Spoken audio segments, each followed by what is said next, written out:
मनुष्य जातिको इतिहासको सर्वाधिक ध्यानको विधिमध्ये एक हो विपश्यना ध्यान विधि। संसारमा जति पनि मानिसहरूले बुद्धत्व प्राप्त गरे त्यसमध्ये सबैभन्दा प्रचलित विधि हो विपश्यना।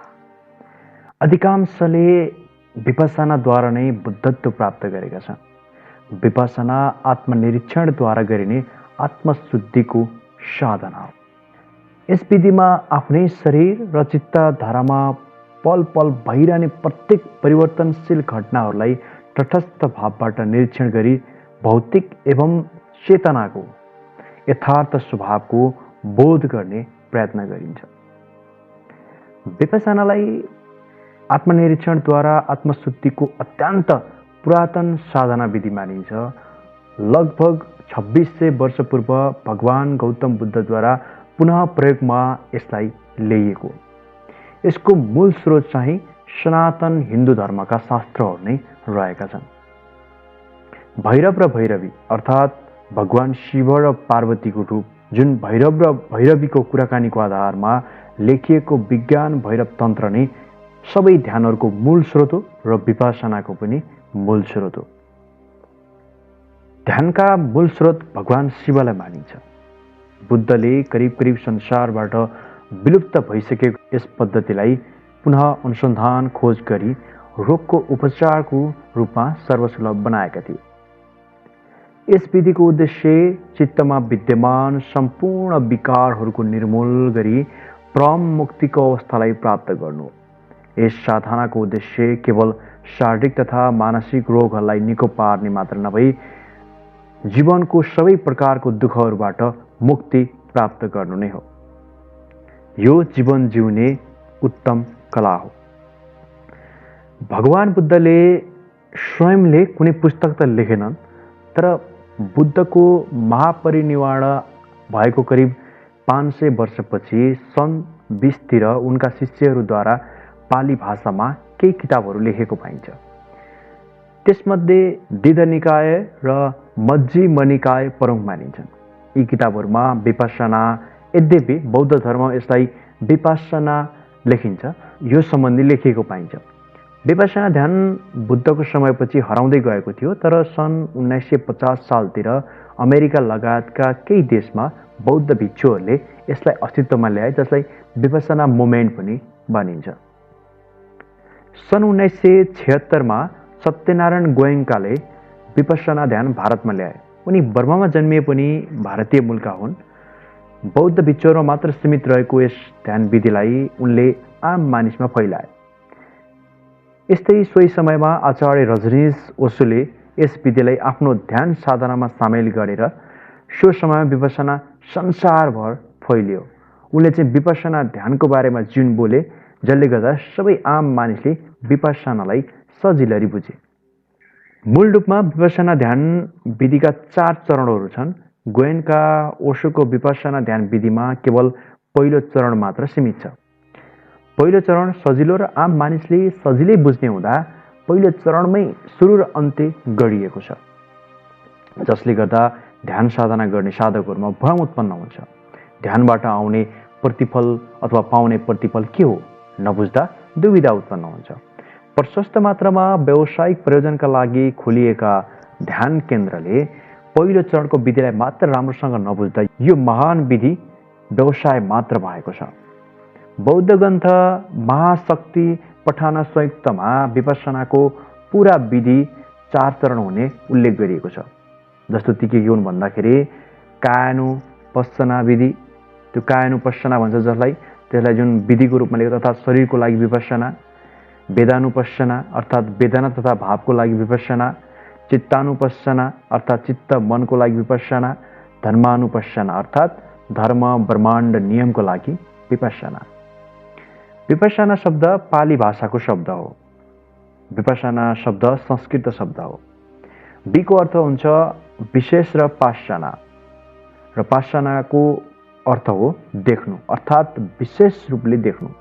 भगवान बुद्धले महासती पठना सुत्तामा विपश्यना ध्यानबारे विस्तृत व्याख्या गरेका छन्। महासती पठना सुत्ताको अर्थ जागरूकताको लागि प्रवचन भन्ने हुन्छ। यसमा जागरूकताको विषयमा व्याख्या गरिएको छ। असलमा विपश्यना ध्यान मात्र 1 घण्टा वा 10 दिनको विधि होइन। यो पूरा जीवनमा जागरूकताका साथ जिउने कला हो। मानिसहरू विपश्यनाको पहिलो चरण कायनोपासनालाई मात्र बुझेका छन्, जसले गर्दा शरीरको लागि मात्र ध्यान गर्दछन्।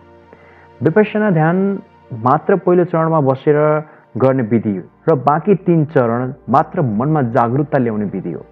पहिलो चरण मात्र ध्यानको तयारी हो भने अरू चरणहरू ध्यान हो। ओशोले जति पनि ध्यानका विधिहरू बताए सबैको एउटै सार छ, होशपूर्वक बाँच, अर्थात् हरेक क्षण होशमा बस। भनिन्छ भगवान गौतम बुद्ध निन्द्रामा पनि जागा रहन्थे। यसको मतलब उनी निन्द्रामा पनि होशमा रहन्थे। उनलाई आफ्नो वरिपरि के भइरहेको छ भन्ने पूर्ण रूपमा बोध हुन्थ्यो। पहिलो चरणलाई कायनोपासना भनिन्छ। असलमा यो पुरा विपश्यना ध्यानको मात्र तयारी हो। जब हामी ध्यान सुरु गर्छौँ हामीलाई थाहा हुँदैन असलमा ध्यान के हुन्छ। त्यसैले पहिलो चरणमा शान्त स्थानमा बसेर मात्र श्वासलाई देख्नु नै पहिलो चरण हो विपश्यनाको। यहाँ देख्नुको अर्थ हो जागरूकताका साथ बोध गर्नु। आउने श्वास र जाने श्वासलाई जागरूकताका साथ बोध गर्नु। यसलाई पाली भाषामा अनापानसति भनिन्छ। यसमा श्वास न गहिरो न हल्का लिने। यसमा जस्तो श्वास आएको छ त्यसैलाई मात्र बोधपूर्वक देख्नु यानि कि बोध गर्नु। आफ्नो श्वास जस्तो चलेको छ त्यस्तै छाड्ने, मात्र साँची भाव राख्ने। त्यसलाई कम वा बढी नबनाउने, जस्तो छ त्यस्तैमा देख्ने, जसले गर्दा साधकको होश अन्त मोडिन पाउँदैन। मनमा अरू विचारहरू क्रमशः छुट्दै जान्छ। हाम्रो मनमा हरेक 45 सेकेन्ड नयाँ विचार उत्पन्न हुन्छ। यो क्रियाद्वारा नयाँ आउने विचारलाई तोड्नु वा बाटो बन्द गर्नु नै पहिलो चरण हो। जब श्वासको एक श्रृङ्खलालाई बोध गर्न सक्छौँ अनि आफ्नो शरीरलाई बोध गर्ने, शरीरलाई क्रमशः शिरदेखि पाउ वा पाउदेखि शिरतर्फ क्रमशः हेर्ने अर्थात् बोध गर्ने। जब साधकले शरीरलाई देख्न सुरु गर्छ तब ऊ शरीरभन्दा बाहिर हुन्छ। हामी त्यसलाई देख्छौँ जो हामीबाट भिन्न छ। साधक बिस्तारै शरीरबाट अलग भई चेतनासँग जोडिन्छ अर्थात् परमात्मासँग जोडिन्छ।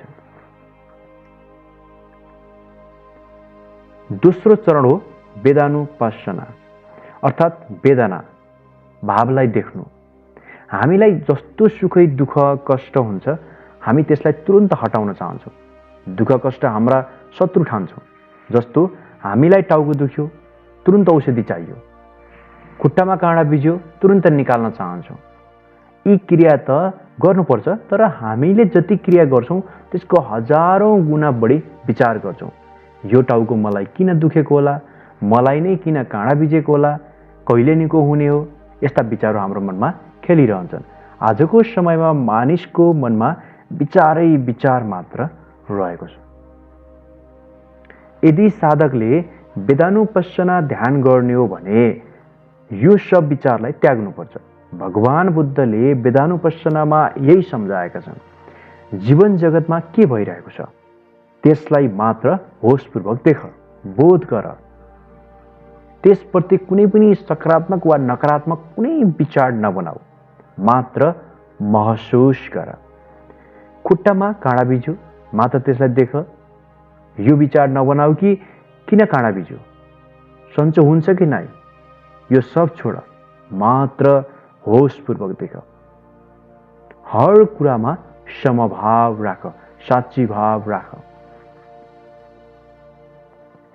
तेस्रो चरण हो चित्तानुपासना अर्थात् चित्तलाई देख्नु।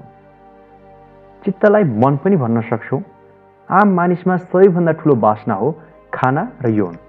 अधिकांश प्राणीदेखि मानिस यही खाना र यौनका कारण मूलाधार चक्रमै सीमित हुन्छ। मानिसमा इडा नाडी चलेको अवस्थामा वासनामा रमाउन चाहन्छ, तर पिङ्गला नाडी चढेको बेला वासनालाई दबाउन चाहन्छ।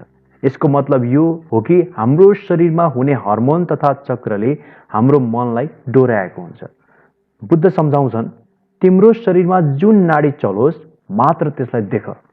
तिमीलाई यौन वासना उठेको छ भने त्यसलाई होशपूर्वक देख, न कि दबाऊ, मात्र देख। जसले गर्दा तिम्रो वासना आफै गायब हुन्छ।